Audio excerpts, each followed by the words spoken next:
Donc, nous avons le premier verset, le deuxième, le troisième. Je suis là dans le 5e verset du chapitre 1 de la création du monde. C'est marqué, Vaïkra Elohim Lahor. Donc, Dieu a créé le 4e verset, le 3e verset, il a créé la lumière. Et puis, Vaïkra Elohim Lahor Yom. Et l'Éternel appela la lumière jour. La lumière s'appelle jour. Velahocher Karalayla. Et l'obscurité l'a appelé la nuit. Vayerev, Vayiboker, ce fut la nuit, ce fut le jour. Yom Ehad. Yom Ehad, c'est unique. C'est pas 1, 2. Unique. Parce que, en fait, le premier jour de la création, c'est l'unique. Ça veut dire, il a créé, en fait, la lumière et les ténèbres. Une chose et son contraire. Celui-ci l'appelle la nuit, celui-ci s'appelle l'obscurité, le jour, la lumière. Verset 6. Vayomer Elohim yiraki abetoch hamayim. Puis il a créé, donc l'eau dans le ciel, il a rempli la terre d'eau et tout était eau. Qu'est-ce que fait Dieu? Il crée un firmament, comme un végétal, comme un nuage, pour séparer les eaux du ciel, distinguées, et les eaux de terre. Vayomer Elohim yirakia, que se forme un firmament, betoch hamayim, à l'intérieur de l'eau. Vehi mavdil ben maïm le maïm, et qu'il fasse la séparation entre les eaux. 3343 années que c'est écrit ça, c'est d'aujourd'hui. Verset 7. Vayas Elohim et arakia. Qu'est-ce que Dieu il a dit de le faire. Après, il fallait le fabriquer. Vayas Elohim et arakia. L'Éternel, donc, a créé, si l'on peut dire, a formé le firmament, ce végétal, nuage. Vayavdel ben amaim, Hashem mitahat l'arakia. Il sépara entre les eaux qui sont en dessous du ciel, du firmament, ou ben amaim Hashem l'arakia. Et les eaux qui sont au-dessus du nuage, qui est le ciel, le firmament. Vayiken, et ce fut ainsi. Verset 8. Vayikra Elohim rakia shamay.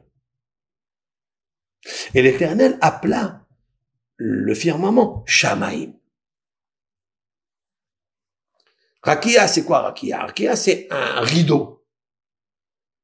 Ce rideau, Rakia, il appelle Shamaim. Voilà le mot Shamaim que vous connaissez, le ciel. D'où est sorti ce ciel? Parce que c'est en fait un rideau, nuage qui sépare les eaux d'en haut et les eaux en bas. C'est pour ça qu'il appelle Shamaim. Shamaim, c'est la dichotomie Sham-Maim. Là-bas, il y a de l'eau. Sham-Maim. Là-bas, il y a de l'eau. Ce fut le soir, ce fut la nuit, ce fut le jour. Deuxième jour. Là, on parle du deuxième jour. Le premier jour n'est pas le premier jour, mais il est le jour unique. Pourquoi le premier jour s'appelle unique et le deuxième jour s'appelle le deuxième jour? Parce que quand il y a une séparation, il y a une dispute. Donc on commence à compter. Vous savez que les comptes et les jours disparaissent. Nous avons 70 jours, 70 ans, 60, 80, 120, 140 années de vivre, mais ils vont après s'arrêter. Pourquoi on parle du deuxième jour? 1, 2, 3. Parce que le nombre qui est comptable est biodégradable. Il disparaît. Mais le premier jour où la lumière fut créée, il est un jour unique. Ça veut dire indissociable. Il disparaît jamais. Pourquoi? Parce que celui qui a créé la lumière, il est la lumière. La lumière qu'il a créée, c'est pas une création pour lui, parce qu'il est la lumière. La lumière, c'est pour nous. Qu'est-ce que nous devons faire pour séparer les eaux tumultueuses d'en bas et les eaux bénéfiques lumière d'en haut? Shamaim, Aretz. Comment je fais? La sima, la joie. Comment je vais séparer les cornes du buffle. Comment je vais séparer le glaive de Haman? Comment je vais me séparer de la gueule du lion de Haman? Des chiens furieux. Comment je vais faire? Tout ça, il faut faire un rideau. Il faut mettre un rideau entre le ciel spirituel, c'est-à-dire la tête. Ma tête, c'est la fonction lumineuse de tout le corps. J'ai un esprit irréfléchi, il peut rentrer dans des dimensions énormes, célestes, quantiques. C'est le ciel ici. Le ventre, c'est la terre. Je dois faire une séparation entre le cœur. Ici, je mets une ceinture, un rideau. Je mets un rideau ici. C'est pourquoi vous voyez des rabbins mettre des ceintures autour du nombril. Donc, la ceinture pour séparer entre le cœur et la nudité. Parce que le cœur, ciel, nudité, terre. Les eaux du plaisir charnel qui ont créé le déluge, l'eau qui est descendue du ciel, en soufre. C'était de l'eau d'en bas. Il faut préserver les eaux d'en haut. Les eaux d'en haut sont les lumières, sont Shamaïm. Comment on les préserve? En ayant la qualité de la joie, en travaillant sur la joie. Quelqu'un qui est joyeux de ce qu'il a, disent nos sages. Qu'est-ce qu'un riche? Qu'est-ce qu'un riche? Celui qui a du pognon? Non. Celui qui est intelligent? Non plus. C'est celui qui est content de son sort. Je dis toujours, celui qui est content de son sort, alors il s'en sort. Il monte comme un ressort. Même si ça n'est pas de son essor, il trouve toujours des sponsors. Dieu. Parce que tu as confiance en lui. Parce que tu sais que les eaux d'en haut peuvent apporter un grand bénéfice pour les eaux d'en bas, pour ton corps. C'est la simha. Pourquoi la simha? Parce que la lumière, c'est la joie.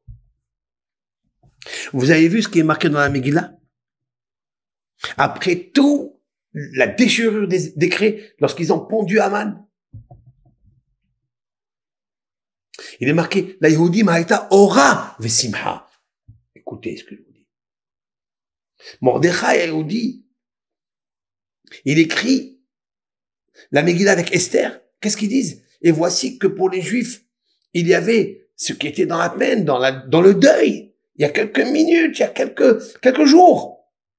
Et pour les Juifs, il y a eu la lumière et la joie. Qu'est-ce qu'on colle ici? Deux choses. La lumière et la joie. Parce que la vraie joie, c'est la lumière. Qu'est-ce que la lumière? La lumière, c'est la séparation. Qu'est-ce que la dimension, la définition de la lumière? On va l'expliquer. Maintenant, quand il y a la joie, à quel moment on peut obtenir cette joie? Lorsqu'on fait attention à la lumière. Qu'est-ce que la lumière? Ce sont tout ce que tu as dans ta tête. Ça veut dire toutes les bonnes pensées, les bons projets. Comment améliorer sa lecture, sa concentration. Comment disposer de moyens d'aide pour les autres, etc. Tous ces projets-là d'amour. Comment enseigner aux autres. Mais pour que cette lumière soit préservée, il faut de la joie. Mais pour avoir de la joie, il faut séparer entre les eaux d'en haut et les eaux d'en bas. En mettant une ceinture qui ressemble à ce rideau qui sépare les eaux d'en haut et les eaux d'en bas. Les appétits sexuels, tout ce qui nous arrive dans ce monde, c'est les appétits du nombril vers le bas. Du nombril vers le haut, côté ciel, côté cœur, et côté esprit, vers le haut, ça c'est le ciel. Mettons une ceinture ici, pour les séparer. C'est pour ça que dans la prière, on met une ceinture pour ne pas que mon cœur regarde la nudité. Qu'est-ce que ça fait? Ça fait quoi? Ben, le fait de séparer, eh bien, tu réfléchis qu'il faut séparer. Qu'il faut pas toucher certaines choses.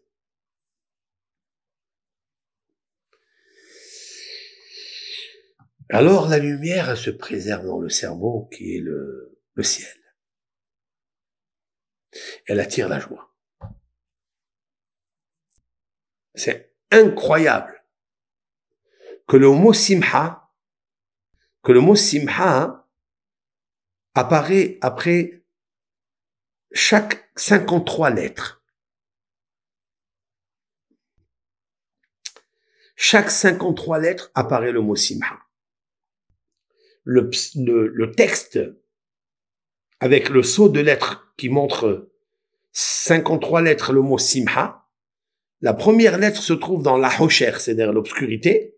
Il y a le shin. Après, le mot même se trouve dans hamaim, dans l'eau. Après, la lettre het se trouve dans mitahat, arakia, en dessous du rakia, c'est le het. Après, vayi erev, et ce fut le soir, ce fut le jour, dans vayi, le he. Shin, mem, het, yud, he, ça fait simha. Mais je vais expliquer ça. Pourquoi 53 lettres de saut? Déjà, 53, c'est Gan. Gan, ça veut dire jardin. Nous avons tous un jardin en nous. Mais ce jardin, il y a des ronces et il y a des beaux fruits. Il faut essayer de séparer entre les joncs, entre l'obscurité et la lumière qui est en nous. Parce que des fois, quand ils se mélangent, rien ne va plus. Il faut les séparer. Ça, c'est très important, ce que je suis en train de dire là.